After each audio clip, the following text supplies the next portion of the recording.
So the first component that we need to sew together are these flying geese blocks.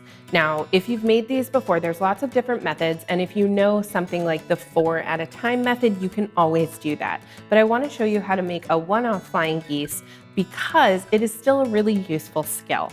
And if there's a lot of newbies out there, it's totally okay if you've never made one of these blocks before. They're super simple. So these flying geese are going to be the 4 different point components of your sawtooth star. So each flying geese will have the background, which will be this yellow, and then it will have the points of the stars, which are this green color. So let's go ahead and start by taking one of our yellow rectangles, our 3.5 by 6.5 inch rectangles, and we're going to take one of the green squares that we're using for our points. We're going to flip it so that right sides are together.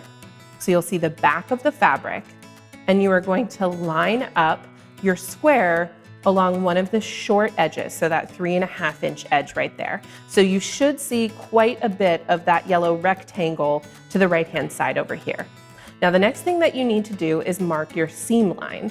I like to mark this with these Freon gel pens. We sell these on our website and they're absolutely fantastic because when you draw on the fabric, if you take it over to your ironing board, the pen line will disappear with the heat of the iron. So it's really, really useful for stuff like this. Now, this is also going to be on the back side of the fabric, so use whatever marking tool you have available.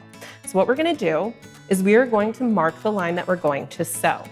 So it will be from this corner right here to this corner of the back of your green square. So don't worry about the underlying yellow rectangle here. We need to focus on creating a seam line on the back side of our green square. So let's take our ruler. We're going to line it up to where those points are, and we'll go ahead and draw our seam line here. Now, whatever marking tool you use, just make sure that it's not something that's going to bleed through the fabric. Because every once in a while, if you use something like a Sharpie, it'll bleed through to the other side. That's why I really like these pens. So we've gone ahead and we've made our little diagonal line. This is where we're going to be sewing. So it's a really great way to make sure that you sew a straight line. If you are anything like me, you need a little bit of help sewing a straight line. So don't worry and take the extra time to draw that line. Next, I'm going to go ahead and pin this in place.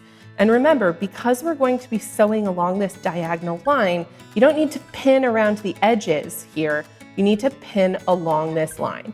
Now, just like some people don't like pinning, I love pinning. I think it is very important and it is very helpful, especially for beginning sewers that need a little bit of help learning their sewing machine.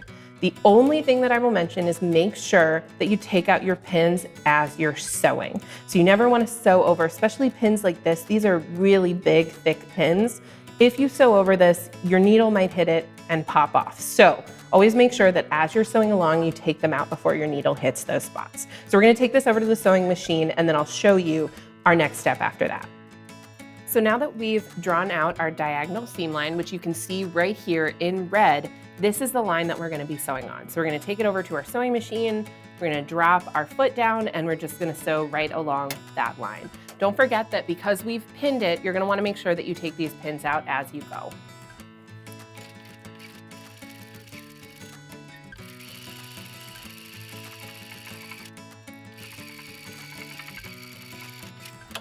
And once we're done, we'll take this over to the cutting board and I'll show you where to trim.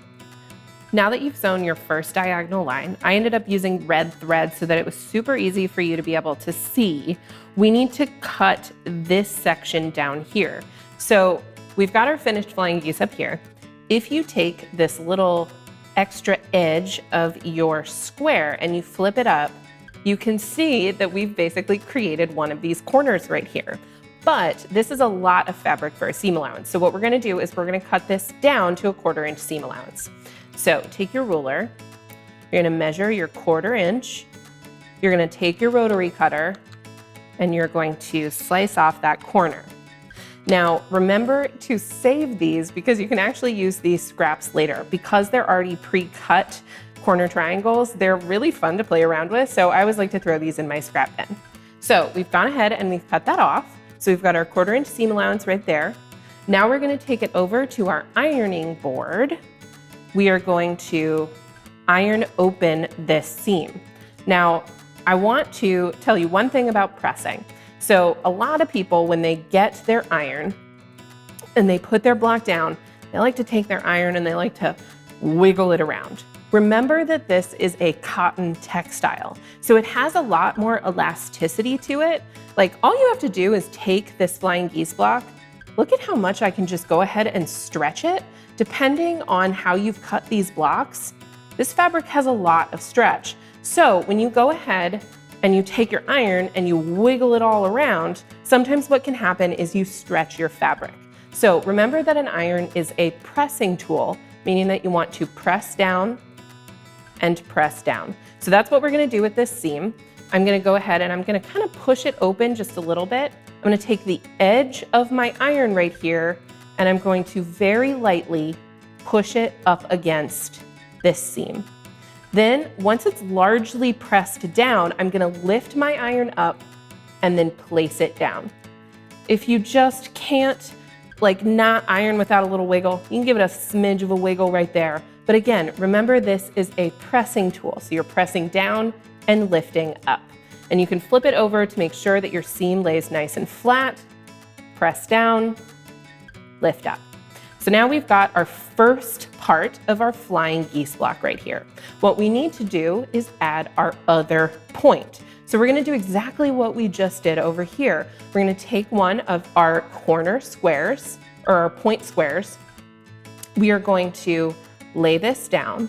Now you may have noticed that I already took my gel pen and I made my red diagonal line. So this is showing exactly which direction. You want it from one corner right here, pointing all the way up diagonally towards where these two green points are gonna meet, so right here. If you are making a lot of these blocks, or if you're like me and you like to batch process a lot of this, one of the things that I suggest is you take your blocks and you mark the back of all of them. So every single one of these green squares, I've marked a diagonal line. Remember, as long as your fabric isn't directional, so I'm using faux tweed, it's not really directional, I can go ahead and I can just mark all of those diagonal lines at once and just be done with it. So I highly suggest you do that as you're processing your sawtooth star block. It's gonna save you a lot of time in the long run. So we have our green square in place, and just like last time, we're gonna go ahead and we're going to take our pins, we're gonna pin it in place.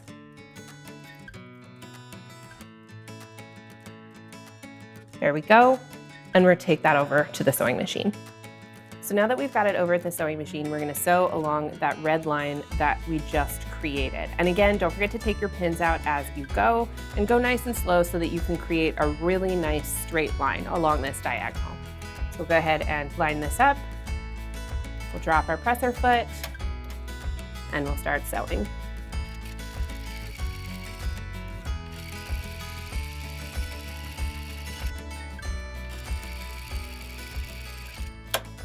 And now we're gonna take this over to our cutting mat and I'll show you where to cut your seam allowance. Just like before, we have our red seam line that we just sewed at the sewing machine. So just like last time, we're gonna go ahead and cut our 1/4 inch seam allowance, grab my ruler, line up my 1/4 inch, grab my rotary cutter, and slice off those corner triangles. Again, I'm gonna toss these in my scrap pile to save for later. Then we'll take this over to our pressing station. Again, you can kind of open it a little bit if you'd like. Remember that you don't want to swoosh this guy around. You want to take it right up to the edge of where that seam is. Give it just a little bit of a push. And I'm kind of lifting up as I go. It's very minimal, but just to make it a little bit more obvious, I'm lifting up, pressing down, lifting up, pressing down.